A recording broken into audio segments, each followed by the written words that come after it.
Hello, Chem 115 students. It's time for some further conversation about the things that were discussed in class.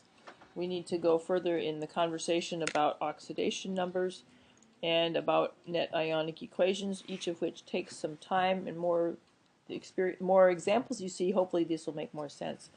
The goal on these is this. With the oxidation numbers, we are going to work on that as was done in Chem Activity 22, if I have the number right. We need to be able to identify substances that have been oxidized and reduced in a reaction. It also helps you to identify a reaction that qualifies as oxidation reduction, also known as redox. The other part then is to understand what a net ionic equation is. The part that's key to that is understanding spectator ions and writing a net ionic equation for reactions with ionic compounds. The key to this is making sure to recall our solubility guidelines. This is in your textbook, as was mentioned on page 140, and you may refer to that as needed to recall which compounds are soluble or not in water. Remember that if they're not listed here, they are insoluble. Be very familiar with these. So solubility rules are just that. They're things that you just have to know. And if you don't know them yet, then just put them on your note card, then you'll have them when you need them as you study, perhaps. Now, from the example in the handout that was used in class today, we didn't talk through all of it, but I want to walk you through pieces of this to give you some further discussion about these concepts. The first model is an example of what hydration is about. We'll talk about that again in another chapter. But here it shows you sodium aqueous and chloride aqueous, and represented in two different ways in describing this as hydration of sodium chloride. The number of sodium in example 1a, if you look at it and don't think too hard, it's 5. And in 1b, well, good luck counting those. So sodium is the circles. So we have 1, 2, 3, 4, 5, same thing there. And then if you look at 1a, how many chloride are there? Well, I'm pretty sure it's not too hard to see. That would be 5. And in 1b, there's quite a few more.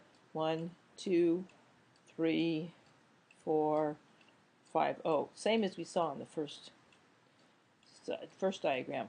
And so which part of the water is closest to the sodium? Look at the water molecule and recall that it's supposed to have a partial plus on the hydrogen, partial minus on the oxygen because it's a polar molecule.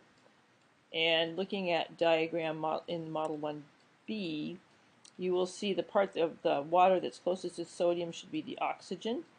The part that's closest to the chloride is the hydrogen. In other words, opposites attract. Partial charges dictate which part is closest of the water molecule to a specific ion. In each of these examples, there's a lot of water molecules when it says aqueous. The one on the left is not portrayed. The one on the right is explicit. So part of this is to remember how the labels work, which I just did for you. Whoops, sorry about that. And then to understand what the meaning of AQ in these things is. We've called it aqueous, but what it means is what you see in model 1b. In other words, surrounded by water. And that means every single sodium ion is totally surrounded by water molecules. None of the sodium ions are touching a chloride ion in any case, completely separated from one another. And hydration is simply that, where you have molecules or ions surrounded by water. In this case, it is the solvent. So don't think any harder, but that's what we think of when something is an aqueous ion. It's very much hydrated. It is surrounded by water. So realize that you're going to see notations for ions that are listed as aqueous when we can think of them as either completely surrounded by water as shown visually in the diagram here, or we represent them more simply without the water molecules in the diagram. Now, the next diagram gives us an example of a reaction of sodium chloride with silver nitrate. And the challenge here is to make sense of how these picture diagrams are used. Beaker 1 already has its contents labeled. So the idea is to realize what it's representing. The solid dissolved in the beaker to make beaker 1 is shown here. It's sodium chloride. And then the solid dissolved in beaker 2 must be the components that give you the aqueous ions shown below. So it's silver nitrate. Silver nitrate with, in this case, is aqueous. The ions are not touching one another, they're floating about individually. So we write the formulas at the top of the beakers as I've done, and then we can look at the formulas of the entities in the third beaker, the last beaker as well. The third beaker has some silver chloride, and that is at the bottom of the mixture. The silver chloride is a precipitate. It doesn't separate, the ions do not separate from one another, and they indeed fall to the bottom of the solution. That which remains then is the spheres, which are the sodium ions, and the pentagons, which are nitrate ions. And if you remember your formulas, it's 1-to-1 ratio on there. And the sodium nitrate is again aqueous, which is how those individual symbols floating about represent the idea. So the sum of the charges in each beaker relies on representing the formulas and counting up the charges correctly. There's 5 sodium chloride in the first beaker, there's 5 silver nitrate in the second beaker. You count quickly. And in the product, there's 5 silver chloride, but that's not separated, it doesn't have any net charge. And then there's 5 sodium nitrate. So in beaker 1, the sum of the charges is quite simply 0. In the second beaker, the sum of the charges is again 0. You have 5 cations, 5 anions in each of those. And in the product, you have 5 cations and 5 anions, 5 sodiums, 5 nitrates. Each of them balances out the other. So this is the way ionic equations should be represented, with the charges balanced. So writing this out becomes rather exciting. As we have seen in class, this is called an ionic equation. And when you write an ionic equation, you put in every ion as it would occur in solution with the charge and the phase shown. And so you have to be very detailed, and it takes a long time to write it, but it has a purpose. And so the ionic equation for this particular reaction would have 5 sodium and 5 chloride, and it would have 5 silver ions, which are aqueous, which is what the diagram represents, 5 nitrates ions, which are aqueous. The 5 sodium ions in the product are also aqueous. The 5 silver chloride formula units, that's what we call them, is solid and it's not separated, so we don't write them as ions. When it's an ionic equation, we only show these separated ions when they're aqueous. This one's not. And then 5 nitrate ions, again aqueous. When you look at this, you can simplify the coefficients all the way across and realize that 5 is in front of everything. And so the simpler way to write this equation would be to leave all those out. We always like simpler if we can do it. So which species then are exactly the same on the reactants and product sides? Not hard to figure out if you're looking, but take note. On the left side you have sodium aqueous, and we just canceled out the 5s. On the right side of the arrow, the same thing. So sodium ions have not changed. Whoops, sorry. Didn't make my tool work correctly. And in addition to that, on the left side you also have pardon me, nitrate ions that were aqueous to begin with, and they're still aqueous in the product. Again, that reflects something that's exactly the same on the reactant and the product side, so we'll include nitrate in this list. And so the question is whether these species have undergone any chemical change. If they're the same formula and the same phase on each side of the reaction, the answer is no. No chemical change has occurred here. And so if you wanted to rewrite this equation, omitting the species that do not change, what remains? So we begin with what we can see up there. So it's chloride ions that are aqueous. And yes, this takes a minute to write these, but this one's not as long for the moment. We're listing only the species that do not, without the ones that don't change. Plus the silver ions, which we no longer have a 5 in front of, we've decided that was unnecessary. We can simplify and not include it. The silver ions are, as shown above, aqueous. So the chloride ions combine with the silver ions.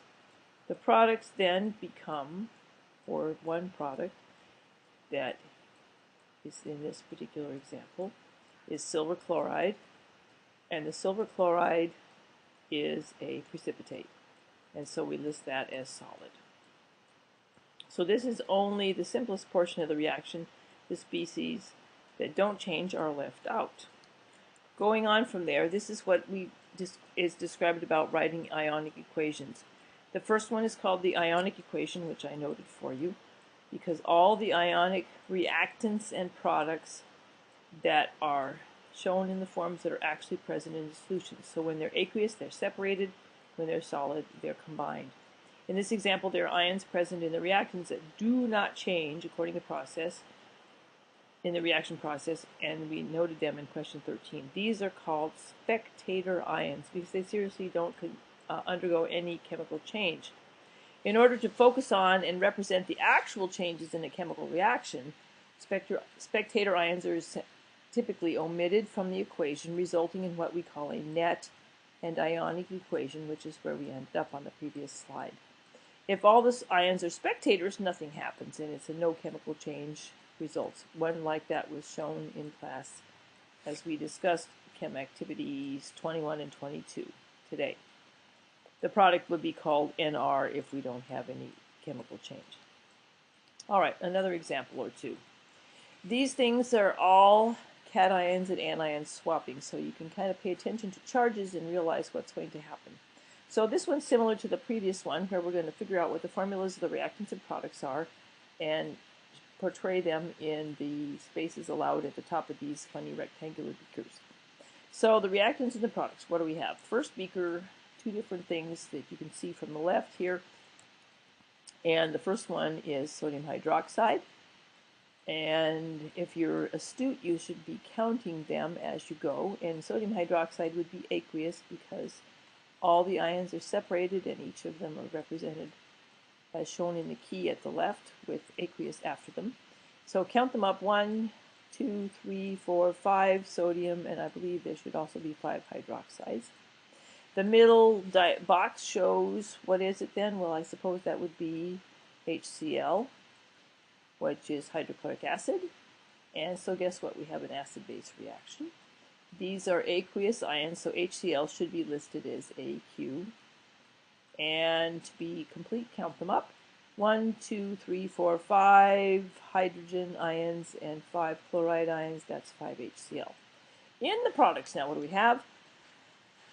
Well, I see 1, 2, 3, 4, 5 sodium ions and 1, 2, 3, 4, 5 chloride ions. So that would be 5 sodium chloride as a result, which you could have predicted by looking at the reactants.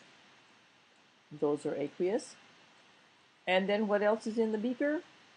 Well, I have to write small now, I didn't leave it all room, is water, H2O. And how many of them are there? Well, apparently there would be 5 if you're looking closely, and water is, no surprise, a liquid. So this represents each of the species in this reaction. The balanced ionic equation, as usual, is somewhat tedious, so I'll write it out for you and give you an idea how this works. 5 sodium ions on the first beaker are all aqueous. They will combine with, with 5 chloride ions, and those are still aqueous.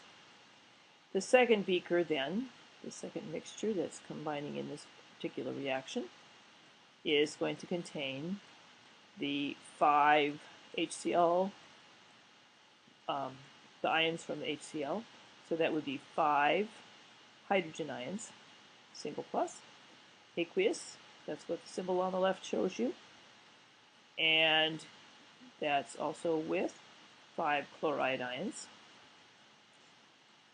and those are aqueous.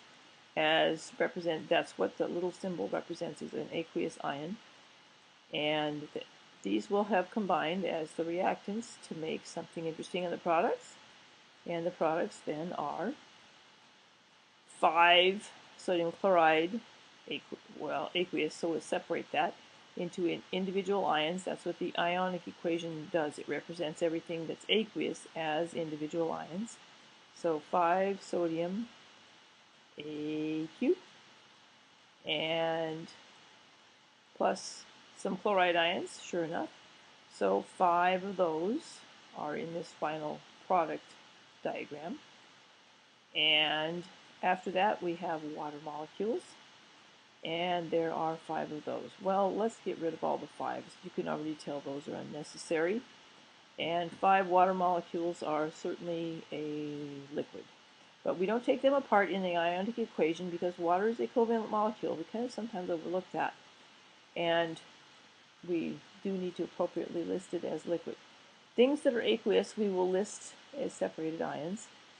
And once we've created this balanced ionic equation, it gives us a means to identify the spectator ions, which species then have not changed whatsoever in this balanced ionic equation.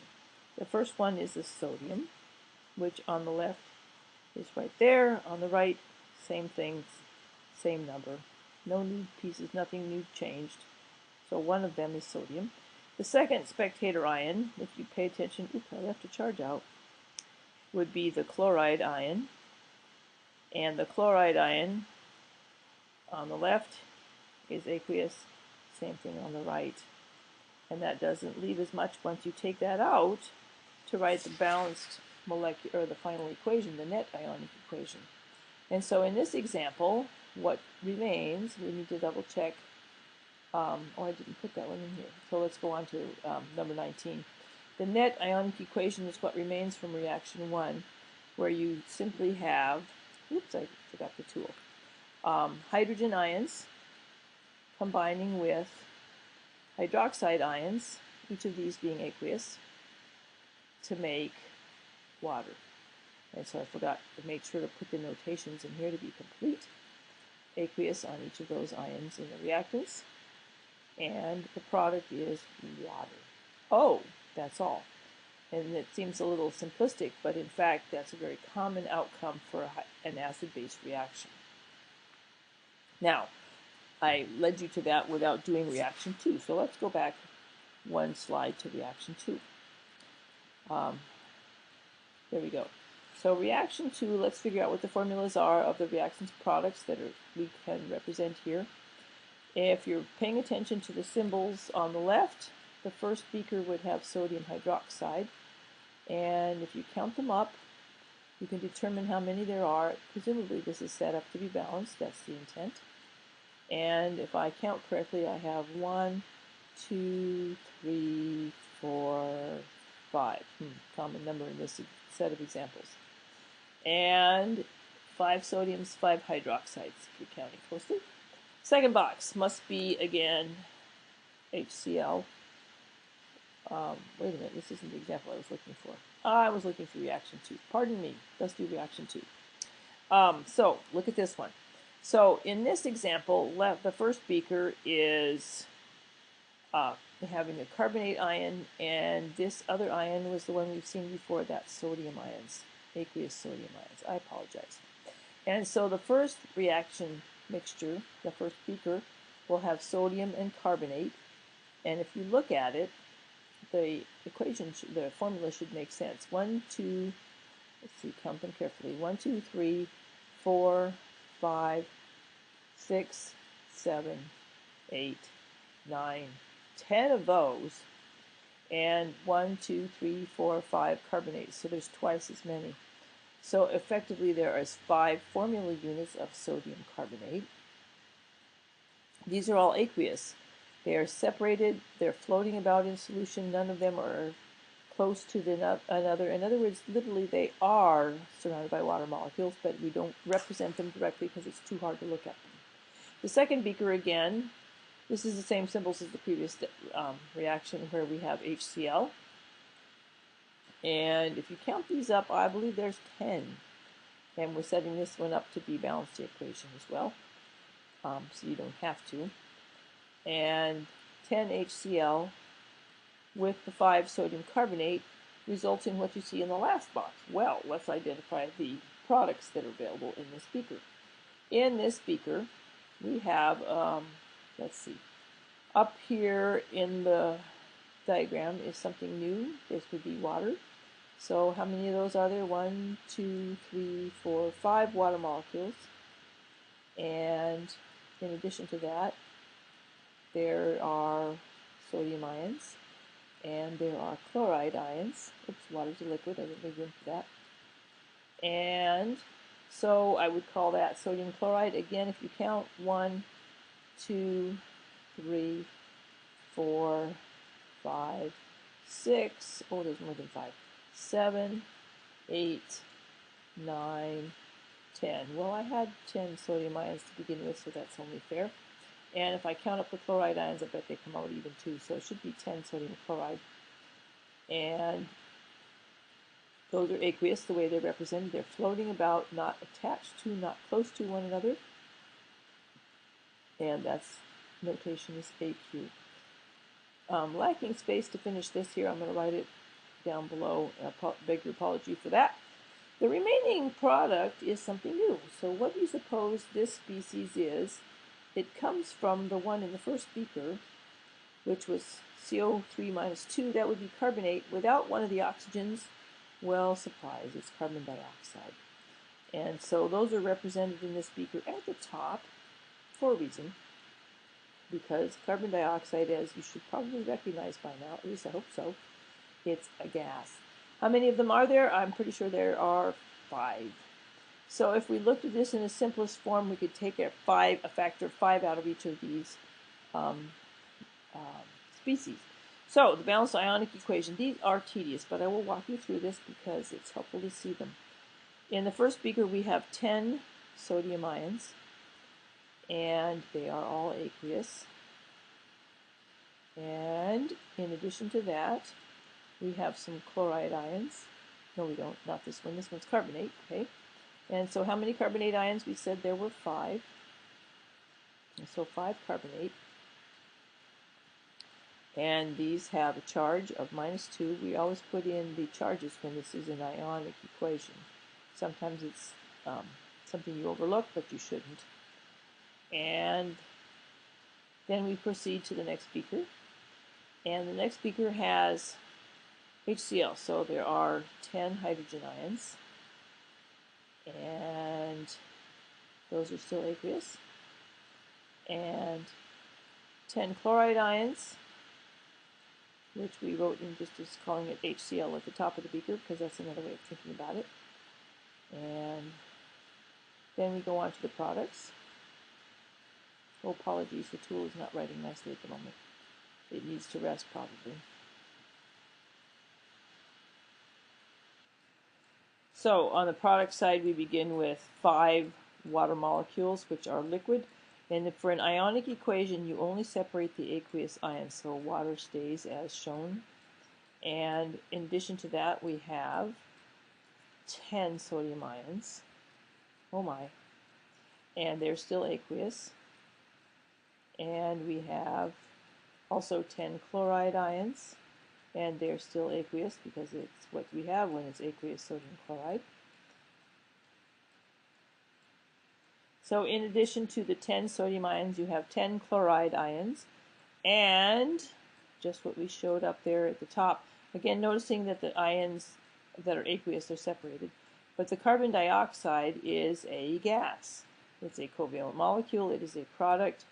You don't take it apart because CO2, if you look at the diagram, is represented as a molecule, which is in fact realistic. And so carbon dioxide is a gas. Oh, got the coefficient. 5 of those. Now, in a moment, you can flash to see that there's a factor of 5 that can be removed from these, which I left in but didn't take out at the moment.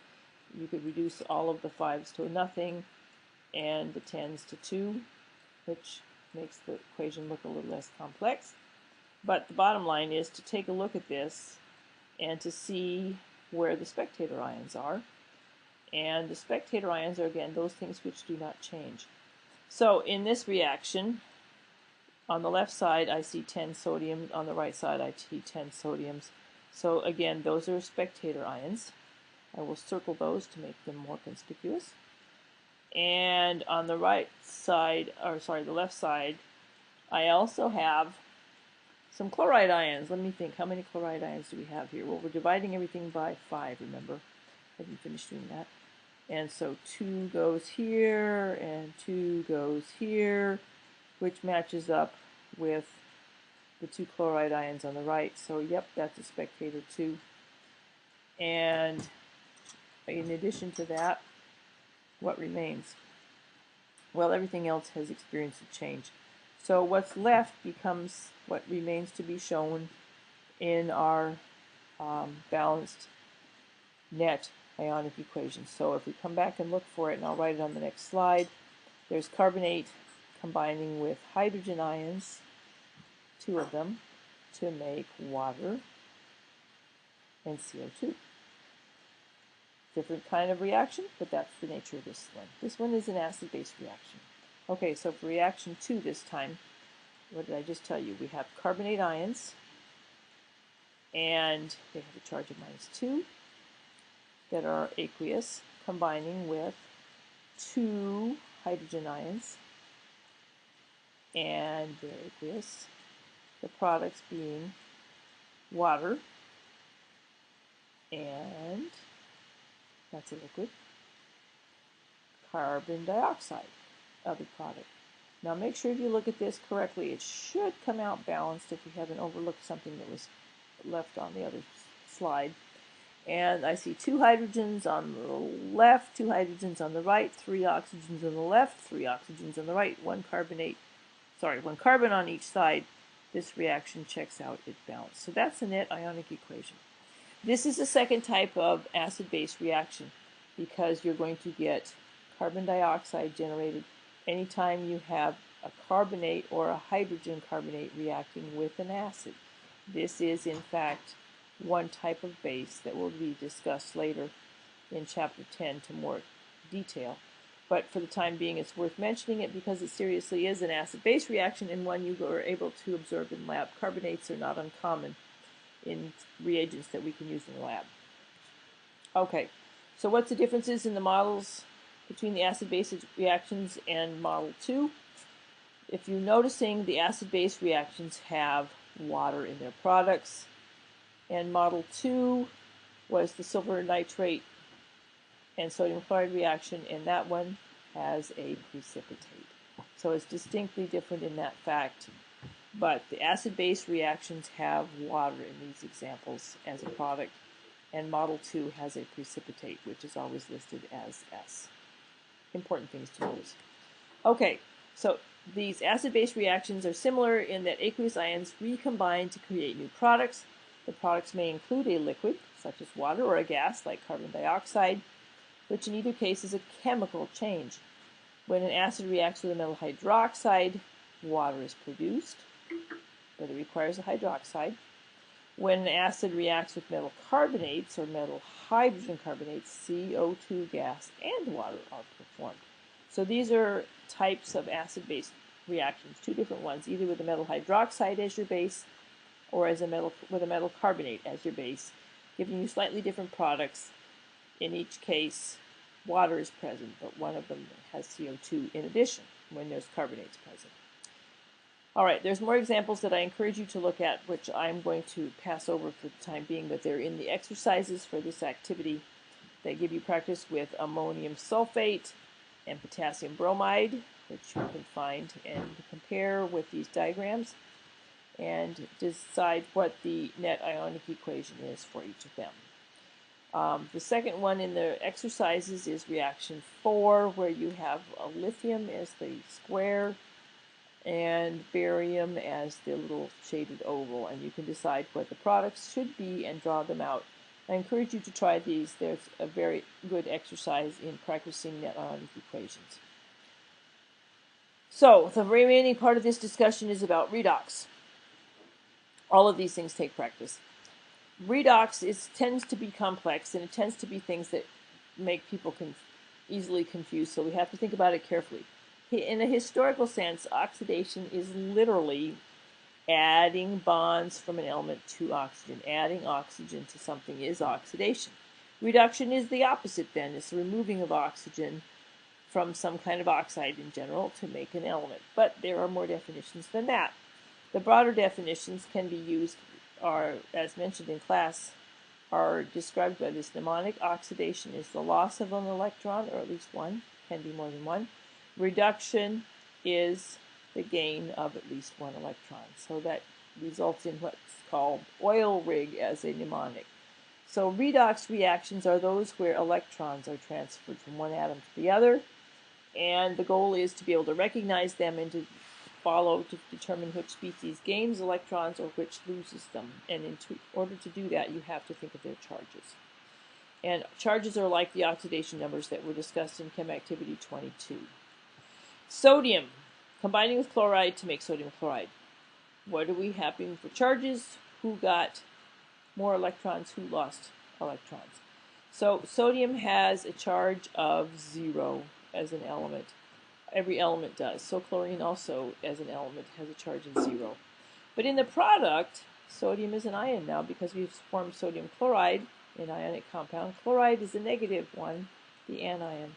So in this case, the substance that loses electrons is the sodium atom. It's lost electrons to become a cation. And the ones that gains electrons is the chlorine. And the chlorine has, in that sense, gained electrons.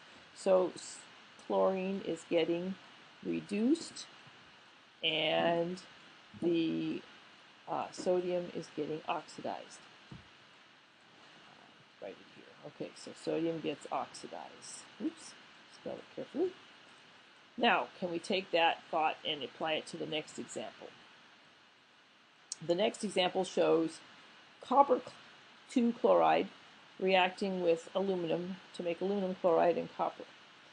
In this case, if you think about it, it shouldn't be too hard to recognize that chloride is actually a spectator ion, so we're going to ignore it because chloride is a -1 ion on the left and it's a -1 ion on the right. No change, not to worry. The other ones to think about then are the metals, and in this case with copper CuCl2, that means that the copper has to have a charge of +2, and the aluminum that reacts with it is a solid, just like it is in a metal foil in a box from the grocery store. It's aluminum, elemental aluminum, no charge, 0. On the right, it has formed aluminum chloride, where you have an ionic compound, and if it's got 3 chlorides with it, and yes, because it's in group 13 or 3A, aluminum should have a charge of +3. The other product then is copper, which is an elemental copper. Oh yeah, this is just like something you did in lab recently. Copper, elemental copper, has a charge of 0. So which one is gaining electrons? It's the one that goes, gaining electrons is going to be reduction, and so the one that gains electrons has to go from a charge of +2 in this case to a charge of 0, and so the copper ion here is getting reduced.